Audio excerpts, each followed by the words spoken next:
Assalamualaikum warahmatullahi wabarakatuh. Hai Ananda Soleh dan Soleha. Alhamdulillahirrabbilalamin. Hari ini kita kembali belajar tematik 5C, subtema 1, bagaimana tubuh mengolah makanan. Oke, pembelajaran kali ini kita akan belajar di PB 3 dan 4 mengenai keberagaman. Ayo, siapa yang tahu keberagaman itu apa? Yuk, sebelum pembelajaran dimulai, mari sama-sama kita berdoa. Berdoa dimulai. Selesai. Keberagaman. Keberagaman adalah suatu kondisi dalam masyarakat yang terdapat banyak perbedaan dalam berbagai bidang. Indonesia termasuk negara yang kaya baik dari segi sumber daya alam maupun keberagamannya, mulai dari keberagaman suku, agama, ras, dan lain sebagainya. Kondisi fisik wilayah Indonesia dapat mempengaruhi kehidupan masyarakat, baik dari segi mata pencarian, tradisi budaya, dan cara berinteraksi.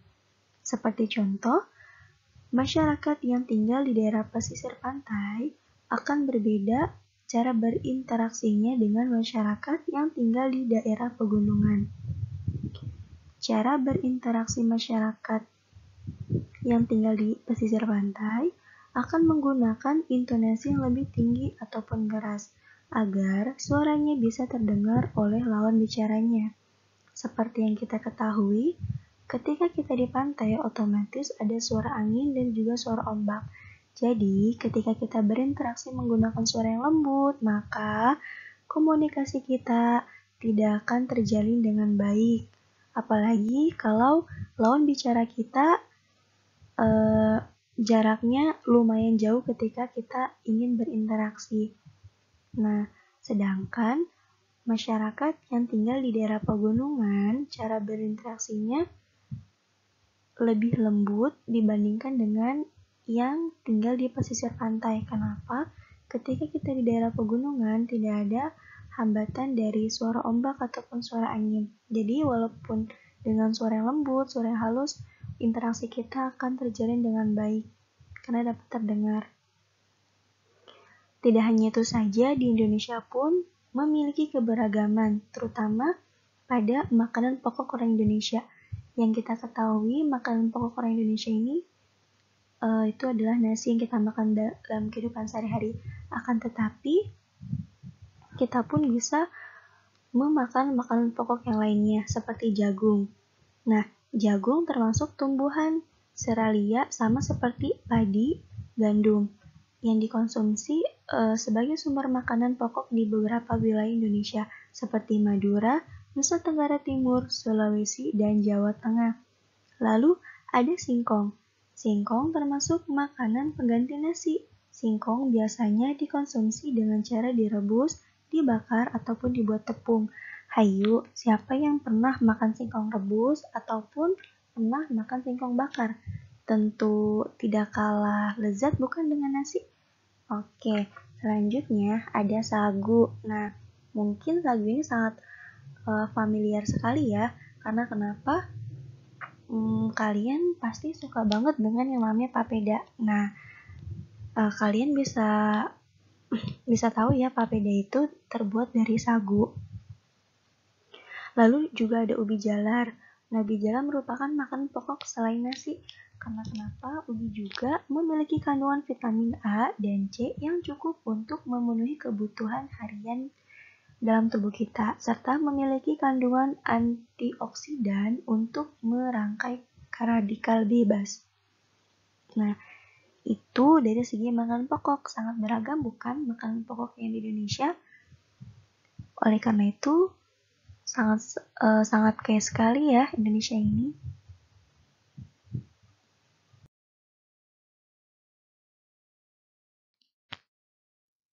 Cermat mengamati. Nah, di sini kita akan sama-sama bermain menjodohkan makanan pokok dan tumbuhan asalnya ya. Kalian bisa membuka buku kalian di halaman 25. Nah, kita amati bersama-sama ya gambar yang telah saya lampirkan. Nah, di sini ada tumbuhan asal nomor 1 ya, jagung. Nah, dikelola kita jodohkan menjadi makanan yang mana ya? Oke, gambar yang berhuruf C. Nah, itu jodohnya. Lalu yang nomor 2 ada beras. Nah, beras ini tumbuhan asalnya ya, ketika dikelola ataupun dimasak menjadi makanan yang bisa kita makan, jadi apa ya? Ayo jawab sama-sama Soleh dan Soleha. Iya, betul sekali. Dijodohkan pada gambar huruf D. Lalu yang ketiga, ada bapak-bapak yang sedang apa ya? Yang sedang mengelola tumbuhan sagu. Iya, betul sekali, pintar. Nah, sagu ini bisa kita jodohkan ketika dikelola menjadi pada gambar yang berhuruf apa ya? Iya, cerdas, B. Lalu yang keempat ada apa? Singkong. Iya, singkong ini dapat kita jadikan apa ya? Benar. Itu adalah dapat kita jadikan makanan panggang pada gambar A. Sampai di sini sudah kalian kerjakan? Oke, dilanjut ya.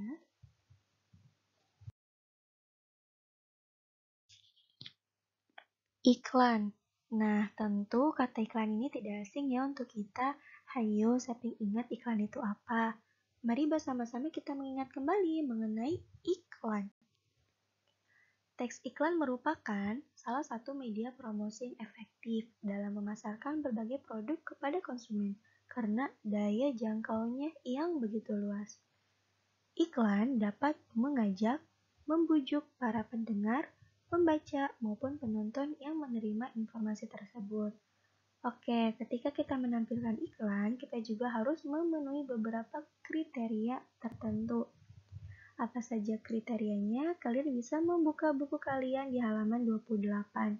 Yang pertama, menggugah pembaca atau mendengar iklan. Artinya, iklan harus mencermati kebutuhan konsumen, memberikan solusi, dan memberikan perhatian. Dari iklan yang saya tampilkan itu adalah iklan sabun Nuvo. Nah, sabun Nuvo ini memberikan solusi serta memberikan perhatian kepada kita, apalagi di pandemi. Sekarang ya kita harus membersihkan ataupun menjaga kebersihan kita dengan cara mencuci tangan ataupun ketika kita mandi. Nah, salah satunya menggunakan produk Nuvo ini ataupun produk sabun kesehatan yang lainnya. Lalu yang kedua, informatif dan komunikatif. Artinya, sebuah iklan harus menggunakan kata-kata yang jelas, bersahabat, mudah dipahami, dan tidak bertele-tele. Dari iklan yang saya tampilkan, di sini ada kata-kata ciptakan hari-hari anti kuman, penuhi hak hidup sehat, dan tumbuh kembang anak. Di sini kata-katanya tidak bertele-tele ya, dan dapat mudah kita pahami.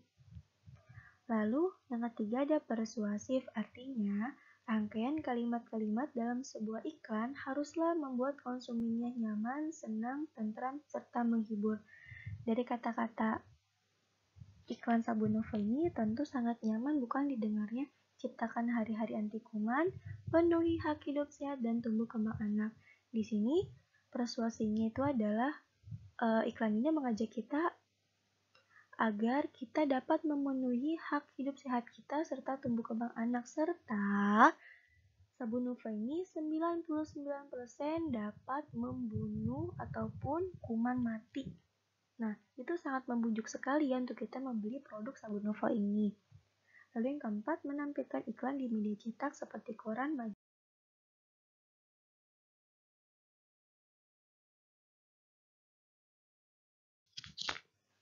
Alhamdulillahirrabbilalamin.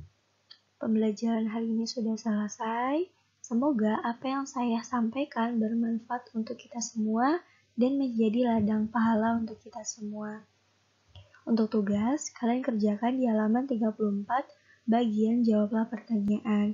Selamat mengerjakan, tetap semangat dan jaga kesehatan. Saya akhiri, wassalamualaikum warahmatullahi wabarakatuh.